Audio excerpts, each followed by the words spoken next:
صراط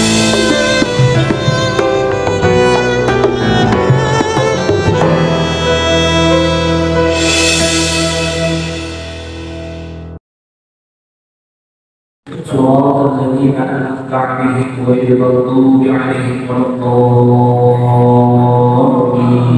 رب اغفر لنا ولوالدينا. Bismillahirrahmanirrahim. Alhamdulillahirabbil alamin wassalatu wassalamu ala asyrafil anbiya'i wal mursalin wa ala alihi wa sahbihi ajma'in. Rabbi yassir wa la tu'assir wa billahi min khair. Rabbi shrah li sadri wa yassir li amri wa hlul 'uqdatam min lisani yafqahu qawli.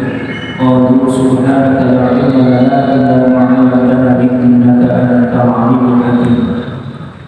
Qala al-musannif rahimahullahu ta'ala wa adaba an-naf'a bihi wa bi barakati ulumihi fid darain amin. Qala wa syurutuhu ay al-wudu'u kal-ghusli ay kasyurutihi khamsatun. Ahaduha ma'un mutlaqun ghairu musta'malin bi raf'i hadatsin wa najasin qalilan wa mutagayyirin katsiran bi khalidin zahirin wa min anhu aw bi najasin walau kana katsiran. Wallahu subhanahu wa ta'ala a'lam.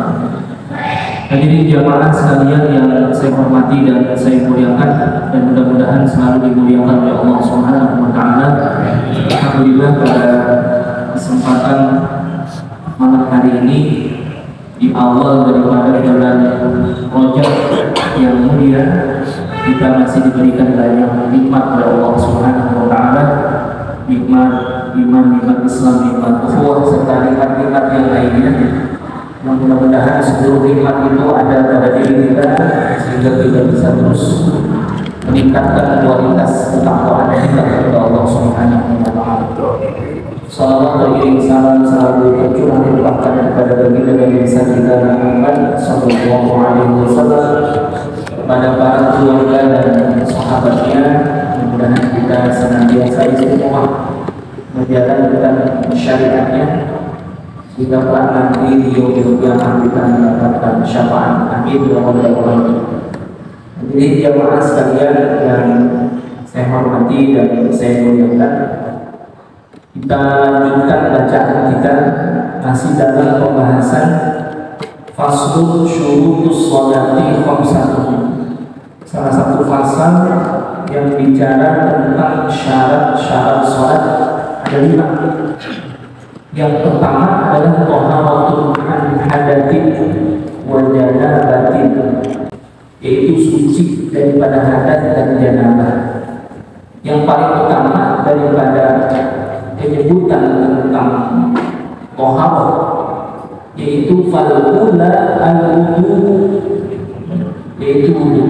Adapun syaratnya kita masuk pembahasannya pada kesempatan malam hari ini.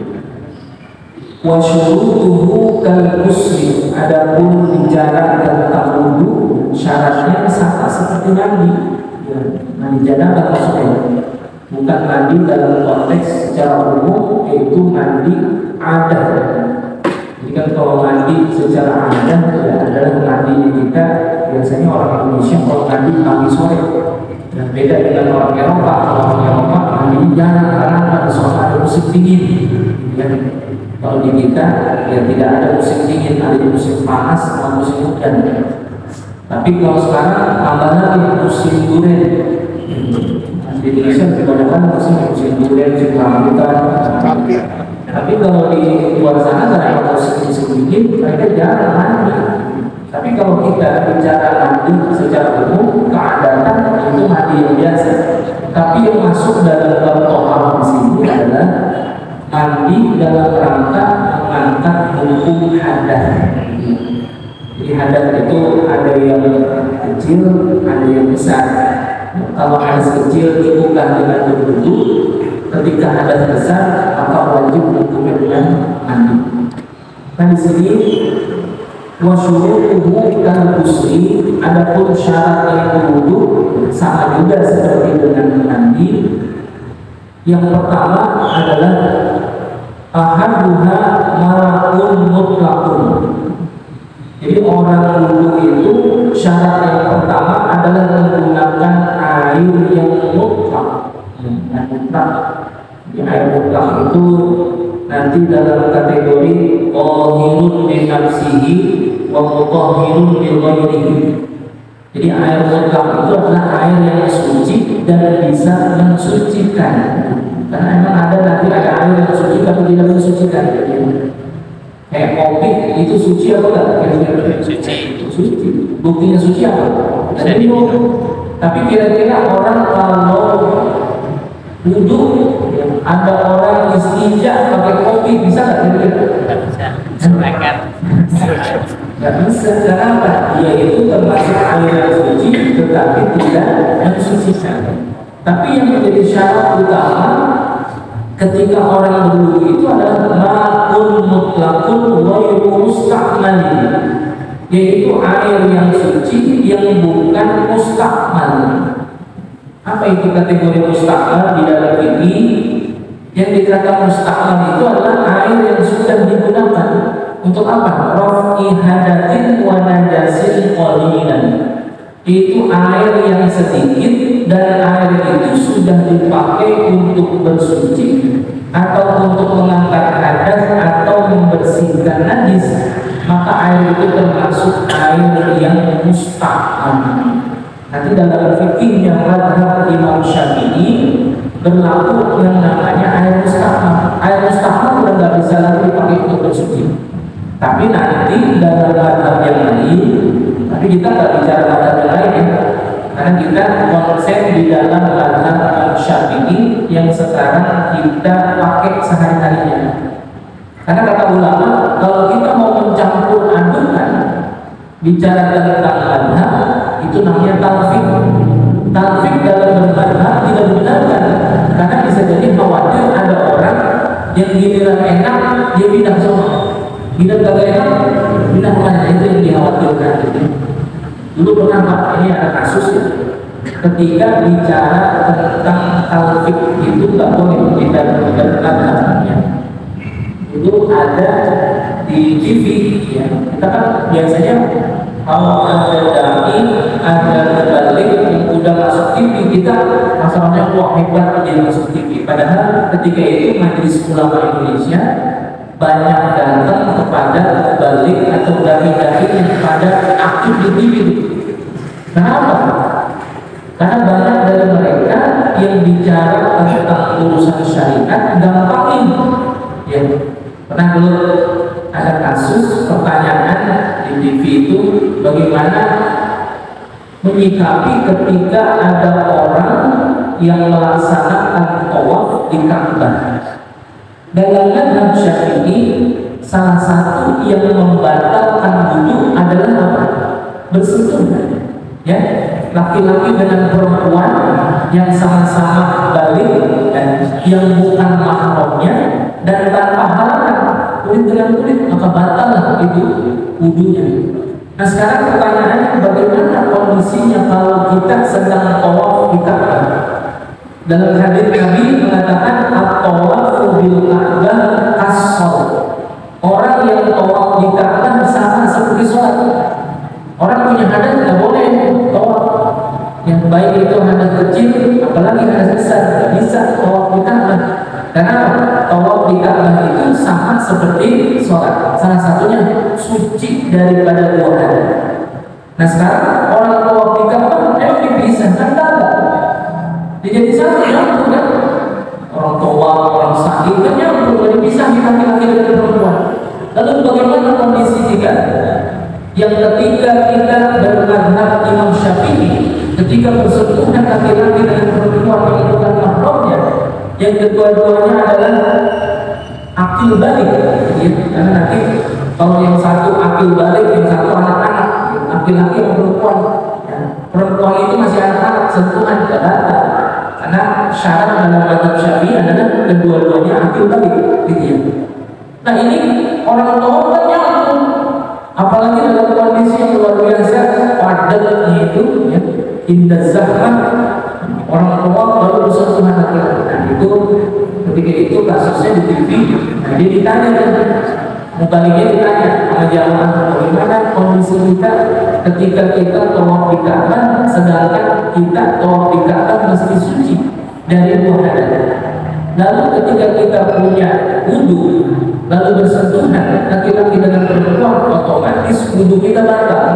Lalu bagaimana dengan tawaf kita? Apakah kita lanjutin? Apa kita stop? Kita wudu dulu? Ya, jawaban si mubalik itu dengan gampangnya dia menjawab, pindah mazhab. Nah, itu yang jadi permasalahan. Majelis Ulama Indonesia memberikan peringatan kepada si mubalik ketika itu. Jadi bicara mazhab bukan untuk dicampur adukan. Nah, terus dengan kasus itu orang-orang yang tawaf di Ka'bah gimana? Gitu ya. Sedangkan ya, jawabannya pindah mazhab.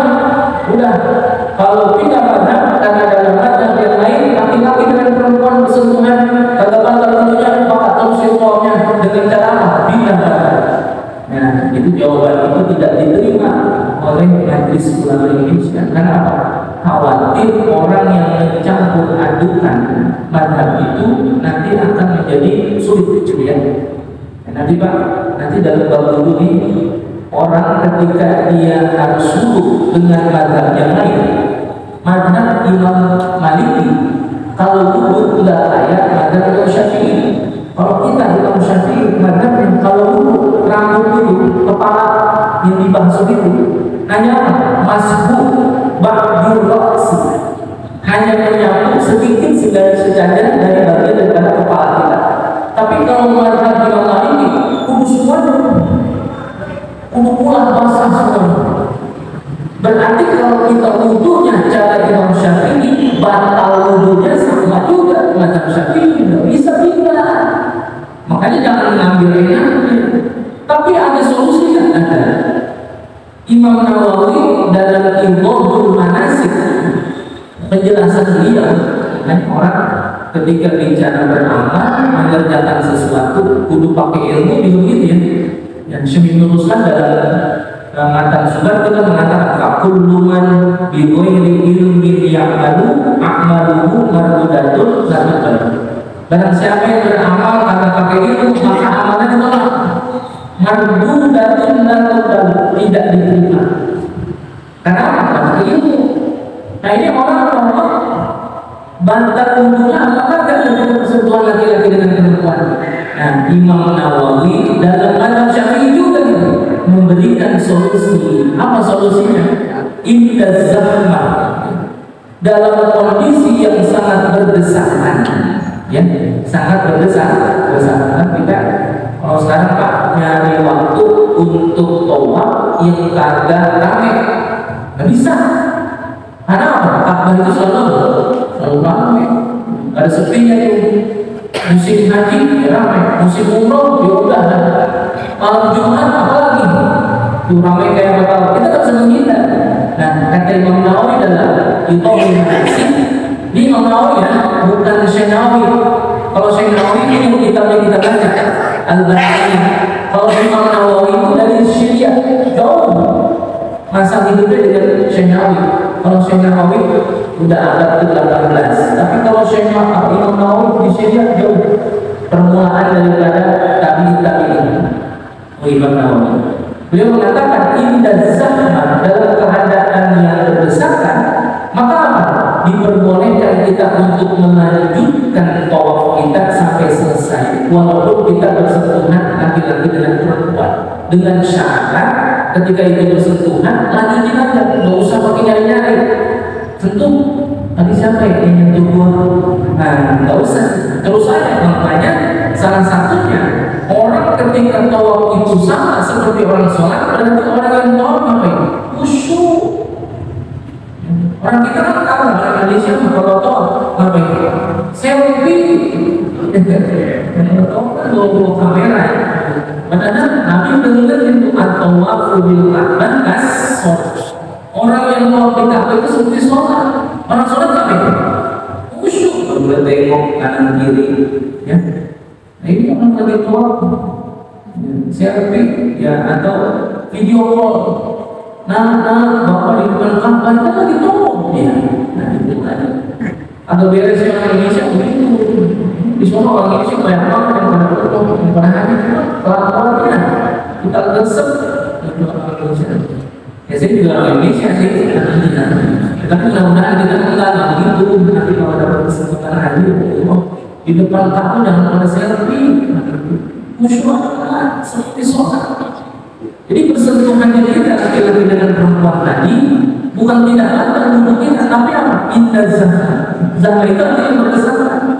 Sehingga sulit kita di tengah-tengah kita ketika tawaf, lalu kita harus keluar dari barisan untuk mengambil wudhu, khawatir ya berdesakan itu tak lanjut juga selesai sampai sa'inya. Kalau itu rangkai daripada umroh itu selesai. Boleh ada kaulnya. Imam Nawawi menyebutkan demikian. Nah, Imam Nawawi itu adalah salah satu ulama pembesar dalam madhab Imam Syafi'i. Ada pentingnya ilmu itu. Jangan sampai kita dapat ada ngomongin pindah madhab. Banget itu kalau begitu ya. Kita berarti kalau bersentuhan laki-laki dengan perempuan di sini gimana? Ya kalau di sini mah nggak zaman, ya kita mah bersentuhan laki-laki dengan perempuan langsung dulu, nggak ada kesulitan. Ya tidak ada urusan pindah madhab. Awalnya kalau pindah madhab nanti orang gampang berusaha, ya yang enak-enak diambil nih, yang nggak enak dipindah lagi, dicari lagi madhab yang enak kira-kira apa sebenarnya itu bahaya. Nah ini di dalam kita menyikapi tentang air yang mutlak tadi itu yang boleh mustahil, tidak mustahil Pak. Jadi air mustahil itu adalah air yang sudah digunakan untuk bersuci. Raf'i hadatin wa hadasin qalila, dan air yang sedikit. Air kalau banyak nggak ada mustahil. Ya. Air mustahil itu ada pada kondisi air yang sedikit. Air sedikit ini, ya air timbang seember. Nanti kalau dalam madhab Syafi'i, mana bedanya air banyak sama air sedikit? Dalam madhab Syafi'i, air yang banyak itu adalah air yang lebih daripada, yang cukup daripada 2 bulan atau lebih. Air yang sedikit adalah air yang kurang daripada 2 bulan. Lalu pertanyaan kita, kulah itu kayak apa sih? Kayak apa kondisi kulah? Berapa banyaknya? Dalam madhab Syafi'i, air kulah itu kira-kira kurang lebih 200 liter air. 200 liter air. Dulu waktu kita masih kecil, guru-guru kita suka ngajarin kita fikih lewat kitabnya Mufti Betawi. Pernah mungkin ya, bapak yang udah pada senior, sehingga dulu pengen saya kalau ngaji itu dihafalin tuh. Kitabnya bahasa Melayu Pak. Irsyadul Anam fi Tarjamati Arkanil Islam. Yang ngarang itu kita Sayyid Usman bin Abdullah bin Aqil bin Yahya Al-Alawi, Mufti Betawi. Mufti Betawi itu orang yang memberikan fatwa di tanah Betawi waktu zaman Belanda sekitar abad ke-18. Hidupnya hampir bareng dengan Syekh Nawawi Al-Banta'i, karena pernah Syekh Nawawi itu memberikan saran kepada Sayyid Usman ketika Sayyid Usman bikin masjid di Pokoja, ada arah kiblat yang kurang lurus, itu Syekh Nawawi Al-Banta'i telurusin kiblatnya Sayyid Usman. Itu hampir bareng. Nah itu beliau Sayyid Usman itu, atau sering kita panggil dengan Habib Usman ya. Itu kitabnya Sifat Qaulun, Irsyadul Anam, Adabul Insan, Maslahul Akhyar, Kerukunan Melayu. Itu karangannya Sayyid Usman, orang Arab, tapi bikin karangannya pakai bahasa Melayu Jakarta, pakai Arab Pegol namanya, ya bahasa Arab Melayu itu bahasa Melayu. Nah itu beliau mengingatkan untuk mempermudah kita bagaimana kondisi air yang 20 itu. Kira-kira kalau kita punya wadah, punya tempat, itu kira-kira panjangnya 1 hasta, lebarnya 1 hasta, dalamnya 1 hasta. Mudah-mudahan itu cukup air 20. Kalau kita mau literin, ada berapa liter? Jadi mau apa kalau kita tahu itu air 20 apa? minjem meteran nggak cocok. Nah, itu metering kalau misalkan ada, kalau saya terpakai berarti 20. Ya, kan susah begitu ya metering, udah punya. Jadi itu kalau lebarnya segini, panjangnya segini, dalam segini. Insya Allah itu air untuk 20. Itu untuk ikhtiar kita. Tapi dalam hal ini yang lebih berikhtiar lagi, yang lebih berjaga-jaga lagi adalah ketika kita mau istinja, ketika kita mau wudu, ketika kita mau mandi, gunakanlah air yang mengalir.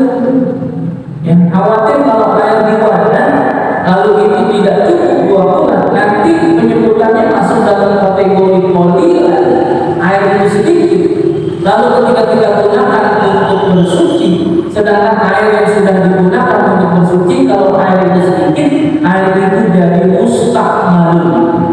Ya, mustakmal itu air yang sudah digunakan, tapi digunakannya untuk bersuci, Pak. Tapi kalau digunakan untuk cuci tangan biasa, cuci muka biasa, itu air jadi mustakmal. Yang dikata mustakmal itu seperti kalbus latil gula, seperti basuhan pertama dalam berwudu atau mandi atau izalatul najasah, maka air itu jadi masuk kategori mustakmal. Makanya para tua kita dulu yang namanya nampung air, saya masih ngalamin di rumah saya. Bapak itu bikin kamar mandi dulu masih nimba, saya masih ingat. Jadi di sini nimba, di sini padasan. Ya. Kenal nggak padasan? Ilo kalau kenal padasan berlaku kan sama kita orang kampung ini. Ya, itu padasan. Jadi kalau kita nimba itu air bukan padasan itu kan. Letaknya di atas, sudah di bawah. Itu saking apa? Saking intinya urusan bikin, Pak. Ya. Orang tua kita dulu bikin rumah, ya, bikin kamar mandi, penampungan air, memperhatikan urusan syariat. Jadi itu pada saat ada di atas. Lalu ada apa nih? Saluran itu ada pipanya, nutupnya pakai kayu. Ya, kayunya dibungkus pakai apa? Pakai bahan. Kenceng jadinya. Nanti kalau mau wudu, bukannya dikit doang, boleh dikit tidak wudu. Dan kalau mau mandi, segede-gede itu pada saat kalau mandi. Saking apa ya? Itu penampungan betul di atas. Nah itu pada saat atasnya ditutup, entah itu apa namanya, asbes, atau triplet, atau supaya apa? Tidak kejatuhan najis itu. Saking luar biasa.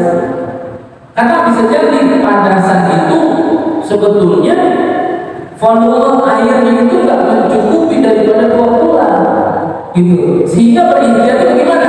Makainya kagak dikelompok, tapi diapain? Dibikinin saluran. Karena air yang qalilan tadi, air yang sedikit itu, ketika penggunaannya tidak tepat, ketika dia berwudu, mandi atau izalatul najasah, nanti masuk dalam kategori mustakmalun. Ya. Ketika rohi hadatin wa najasin, air itu kategori sedikit. Nah itu saking hati-hati. Jadi air yang bisa dipakai bakal wudu, yang bisa dipakai bakal mandi atau menghilangkan najis adalah air yang mutlak. Air mutlak itu air tahir mutahhir, air yang suci dan mensucikan, dan bukan termasuk dalam kategori air yang mustaqman. Air mustaqman. Jelas ini ya? Ini jelas ya teman-teman? Saya udah ngalor hidup katanya, saya ulangi lagi. Nah, jadi air itu betul-betul suci dan mensucikan dan belum dipakai untuk bersuci. Nanti kategori mustaqmal gimana contohnya? Nah, air di ember sedikit, lalu kita pakai bakal wudu. Wudunya diapain? Dikobok atau nggak dikobok? Itu air kita ambil bakal membasuh muka, talbus dari gula, basuhan kita yang pertama tadi. Lalu basuhan yang pertama kita tadi jatuh lagi sini ke ember. Nah itu namanya mustaqmal. Air itu sudah kita gunakan, tapi nyambung lagi dengan yang belum kita gunakan. Syarat mustaqmal adalah air itu digunakan untuk bersuci. Kalau air itu tidak digunakan untuk bersuci, hanya cuci tangan biasa, cuci cuci muka biasa itu bukan mustahab. Lalu bagaimana kalau ada orang mandi hadas besar? Ya, mandi hadas besar pakai air timbang seblak doang. Bisa nggak kita mandi pakai air seblak untuk niat mandi hadas besar? Bisa. Yang penting cara menggunakannya tepat. Khawatir kita banyak terjadi adalah orang yang mandi hadas besar menggunakan air yang sedikit, tapi cara penggunaannya tidak bisa, sehingga apa? Masuk dalam kategori air yang tidak tohir mutahhir, tapi air yang mustahab, sehingga apa? Hadasnya tidak terangkat. Jadi kalau air sedikit itu gimana cara mulainya? Jangan dipopok, taruh di tempat yang tinggi, kasih lubang, jadi pancoran. Tapi saya yakin orang sekarang udah jarang diri ya, mandinya semua pakai apa? Pakai shower, ya, pakai shower. Memang itu intinya Pak, luar biasa. Shower itu begitu luar biasa, intinya dalam fikih harus supaya apa? Air yang kita gunakan itu betul-betul tohir, mutahhir. Shower. Dan kalau misalkan nggak begitu, ada air kita gunakan untuk mandi, tapi nggak bakalan dia itu mustahab. Apa? Itu air yang dalam kategori kathirah, itu banyak, lebih daripada 20. Kalau bapak-bapak di rumah punya kolam renang misalkan, ada yang punya kolam renang, ya, mau kolam renang, lalu mau mandi hadas besar, itu nggak usah mikirin mustahab, yang belum aja sambil lihat, jadi ya, dia nyebur ke air sambil lihat, nah itu buslah fardhalillahi ta'ala, keluar dari air udah suci. Atau wudhu sambil berenang boleh nggak? Intimas itu artinya membenamkan badan kita ke dalam air. Nanti kalau orang wudhu pakai kucuran, wajib hukumnya tertib. Wajib hukumnya tertib. Salah satu hukum wudhu adalah tertib. Tapi kalau ada orang yang ingin berwudhu berendam ke dalam air, nggak berlaku hukum tertib. Ya. Jadi orang kalau pengen wudhu nih, misalkan kita pengen wudhu di laut. Wudhu di laut, itu ke laut sambil lihat nawaitu wudu'an fardhalillahi ta'ala, keluar dari air kita boleh punya wudhu. Itu karena ada pengecualian. Jadi bicara tertib, kalau kita wudhu pakai keran, pakai kucuran, itu tertib. Ya, kumur-kumur, istinsyaq, basuh muka, tangan, itu wajib tertib karena yang kita gunakan air yang mengalir. Tapi kalau kita inhimasu bil ma'i, membenamkan diri kita ke dalam air sambil kita niat beres wudhu kita beres. Jadi syarat yang pertama yaitu air yang ketika kita gunakan adalah tohir mutahhir, suci dan mensucikan, yang ghairu musta'mal, yang bukan air itu sudah digunakan untuk bersuci. Wa ghairu mutaghayyirin taghyiran katsiran, dan air itu tidak berubah dengan perubahan yang sangat-sangat signifikan. Gak bisa Pak. Jadi kita punya air nih, airnya tohir suci, tapi ketika itu ada bercampur dengan sesuatu sehingga air itu sudah berubah secara fatal perubahan. Misalkan warnanya udah jadi coklat, atau misalkan warnanya udah jadi hitam. Walaupun yang mencampurnya itu bukan najis, tetapi mutaghayyirin taghyiran katsiran, itu dianggap air tidak suci dan mensucikan. Contoh, sekarang kalau kita wudhu pakai air kali Sanggahan, bisa nggak kira-kira? Nggak bisa. Itu taghyiran, yang taghyirannya katsiran, mutaghayyir taghyiran katsiran. Walaupun misalkan bisa jadi ada air yang ketika itu tercampur, campurannya bukan najis, tapi taghyiran katsiran artinya apa? Air itu sudah tidak lagi dikatakan air yang murni karena ada pencampurnya, dan pencampurnya itu mendominasi daripada kondisi air asalnya. Maka itu dikatakan bukan tohir lagi. Yang model begitu dianggapnya bahwasanya tidak bisa digunakan untuk bersuci. Jadi yang pertama adalah tohirun, ya, bi nafsihi wa mutahhirun bi ghairihi, dan itu air suci mensucikan dan bisa membersihkan atau menghilangkan hukum hadas atau najis, dan tidak makruh untuk digunakan dan tidak kesalahan. Lalu yang kedua, ada kategori air yang nomor 2 nih. Kalau tadi suci mensucikan dan betul-betul bisa kita gunakan untuk bersuci. Yang kedua, ada air yang ma'un tahirun fi nafsihi mutahhirun li ghairihi makruhun istighfar. Air itu suci mensucikan, bisa kita pakai untuk bersuci, cuman makruh kategorinya. Makruh doang, berharap. Masih bisa nggak kita gunakan? Bisa. Itu air apa? Air musyammas. Musyammas itu asal kata dari kata syamsu. Syamsu itu artinya matahari. Jadi air musyammas adalah air yang terjemur matahari. Itu makruh hukumnya. Nabi melarang ketika itu. Ada sahabat-sahabat yang ketika ada air yang musyammas digunakan untuk wudhu atau mandi. Kenapa? Kata Nabi, air yang musyammas itu bisa mengandung unsur penyakit, jadi menyebabkan penyakit kulit. Tapi ada syaratnya.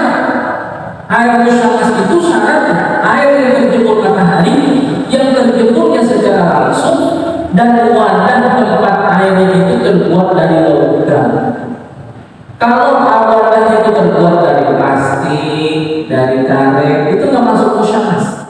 Dalam fikih, musyammas itu misalkan ini kita nampung air. Kalau kita toren air kita itu musyammas nggak kira-kira? Kadang-kadang kita di toren kita rasain kita itu kan hangat ke air. Kira-kira itu musyammas atau bukan? Bukan. Karena musyammas itu adalah air yang terjemur langsung sinar matahari tanpa adanya tutupan, langsung dengan sinar matahari. Dan wadahnya itu terbuat dari logam. Di zaman Rasulullah ada udah. Di zaman Rasulullah mengenal logam sudah. Bahkan dalam riwayat logam itu sudah ada dipakai oleh manusia sejak zaman Nabi Idris alaihissalam. Kalau tidak salah zaman Nabi Idris, di zaman Nabi ada zaman Nabi Idris, generasi kedua daripada Nabi yang wajib kita kenal, Nabi Idris. Jadi kalau misalkan zaman Nabi Muhammad sudah ada logam, ternyata jauh sebelum zaman Nabi Idris sudah ada. Dan dalam riwayat ternyata Nabi Idris itu adalah Nabi yang sudah banyak menggunakan alat-alat rumah tangga yang sudah hampir modern. Kalau dulu Nabi Adam itu pakai baju nggak dijahit, belum ada. Zaman Nabi Adam pakaian itu yang menutup aurat, tapi belum terjahit, diikat, ya, diapain, dibungkus dan lain sebagainya. Nah, setelah zaman Nabi Idris orang yang pertama kali pakai baju berjahit itu Nabi Idris alaihissalam. Jadi zaman Nabi Idris sudah pengalaman, jauh pakaian berjahit itu. Makanya nanti kalau jamaah mau buka jahitan, kasih nama jahitan Idris Tayyib bagus itu, ngambil keberkahan nama Nabi Idris. Jadi Nabi Idris, jadi zaman Nabi Muhammad sudah ada apa?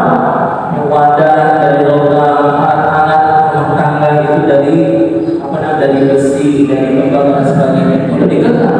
Dan Nabi mengingatkan kepada para sahabat, ketika ada air yang terpapar langsung sinar matahari dan tempatnya itu terbuat dari logam, maka itu termasuk makruh digunakan airnya karena bisa menyebabkan penyakit kulit. Ini kategorinya makruh saja ya, makruh, bukan sampai kepada hal. Andai kata tidak ada air yang lain selain air itu, silakan. Tapi kalau ada air selain daripada air itu, kalau bisa cari yang lain airnya agar tidak kita terkena penyakit. Jadi itu yang bicara tentang air yang musyammas, ya, air yang terpapar sinar matahari. Tapi kondisi air itu masih boleh digunakan untuk bersuci. Ya. Lalu yang ketiga, wa thalithuna ma'un tahirun fi nafsihi wa mutahhirun li ghayrihi wa huwa ismani al-ma'ul musta'malu fi ma naquda minhu min raqihadatin aw izalatin najasin walau ma'fuwan. Ini yang ketiga adalah kondisi air yang suci akan tetapi tidak mensucikan. tadi kita ceritain, yaitu air mustaq. Jadi air pertama tohir, ya. Lalu yang kedua adalah air yang tohir tapi makruh, tapi air yang ketiga ini tohirun min nafsihi wa tohir, air yang suci akan tetapi tidak bisa mensucikan, tidak boleh dipakai untuk bersuci, yaitu air mustaq. Salah satunya adalah air mustaq, yaitu air yang ketika sudah dipakai. Nah, air yang suci dan tidak mensucikan ada dua, ada mustaq, ada air yang mutaghayyir bi syai'in qalibuhu min al-a'yan al-tahirati mustaqba'an hadamir kathir, yaitu air yang sudah berubah dari bentuk aslinya karena perubahannya terlalu besar. Kayak tadi kopi, ya, kita udah nggak bisa pisahin lagi tuh. Ketika air yang bercampur dengan kopi udah susah untuk dipisahin, sehingga itu termasuk air yang suci tetapi tidak mensucikan. Itu air yang mutaghayyir, air teh, ya, itu nggak bisa juga. Jadi nggak bisa dipakai untuk bersuci. Istinja mau cebok pakai Coca-Cola bisa nggak bisa, nggak boleh. Yang ada sebutin kan gitu ya. Nah, itu kategorinya yang mutaghayyir, suci tetapi tidak mensucikan. Buktinya suci apa? Bisa kita minum kopi, teh, bisa kita minum, tapi nggak bisa dibakar berwudu. Kalau air mineral boleh kan? Aqua gitu ya, itu merek. Pokoknya air mineral air minum dan kemasan tuh, galon dan sebagainya, boleh nggak dipakai bakal berwudu? Boleh, karena itu air yang suci dan mensucikan. Nah, dia kan mutaghayyir juga. Lihat bentuknya mana mutaghayyir? Enggak. Ternyata fatwa Majelis Ulama Indonesia juga sudah mengeluarkan fatwa itu kalau kita wudu pakai air mineral, air minum dan kemasan sah. Walaupun bisa jadi misalkan ya ada air yang ditahlilkan disucikan, yang tadinya sumber air itu kotor, ya, diambil dari air limbah air kotor lalu dimasukkan ke alat yang bisa menyuling itu air sehingga ditahlil jadi suci lagi, jadi bersih lagi. Nah, ini dikatakan Ulama Indonesia itu termasuk air yang ditahlil, yang tadinya ada sesuatu yang kotor tetapi disucikan sehingga boleh dikonsumsi, sehingga boleh dipakai untuk bersuci dan lain sebagainya. Itu masuk dalam kategori air yang ditahlil. Lalu air yang keempat adalah ma'ul mutanajjisun, air mutanajjis, masih tidak bisa. Jadi diminum juga agak boleh, apalagi dipakai bakal wudu. Air mutanajjis adalah air yang kejatuhan najis. Kalau air najis nggak usah ditanya, gitu ya. Ini air mutanajjis adalah air yang kejatuhan najis. Ada dua kondisinya. Ada air yang sedikit, lalu dia kejatuhan najis, walaupun tidak ada perubahan dari si air itu, baik rasa maupun warna ataupun baunya, tetap air itu mutanajjis. Kenapa? Airnya sedikit. Kalau air yang banyak, lebih daripada 20, kejatuhan najis sedikit, sehingga air itu tidak ada perubahan, baik rasa, bau ataupun rupanya, air itu tetap suci dan mensucikan. Karena kondisinya airnya lebih daripada 20. Tapi air yang 20 atau lebih itu bisa jadi air mutanajjis kalau kejatuhan najis dalam jumlah yang banyak, sehingga air yang 20 tadi berubah warnanya menjadi warna najis, maka air itu air mutanajjis juga. Tapi kalau air yang sedikit, walaupun kejatuhan najisnya sedikit, tidak ada perubahan warna, tetap air itu mutanajjis. Kenapa? Sedikit. Makanya air yang mutanajjis itu kondisinya ada dua, air yang sedikit sama air yang banyak. Kalau yang sedikit nggak ada perubahan, walaupun rasa bau rupanya tidak berubah, tapi kita tahu itu tidak najis, tetap air itu mutanajjis. Tapi kalau air yang banyak bisa dikatakan air mutanajjis, syaratnya air itu berubah warna atau bau atau rasanya. Dan tiga itu nggak semuanya. Misalkan baunya nggak bau najis, cuma warnanya warna najis, bukan najis. Warnanya bening, tapi kita cium bau najis, bukan najis. Sekalipun air itu banyak. Makanya yang keempat itu adalah huwal ma'ul ladzi la indahu najasatan tudliku bil basar. Yaitu adalah air yang kejatuhan najis atau bercampur dengan najis. Sama aja air itu sedikit atau banyak, akan tetapi perbedaannya kalau air yang sedikit kejatuhan najis walaupun sedikit tanpa ada perubahan tetap najis.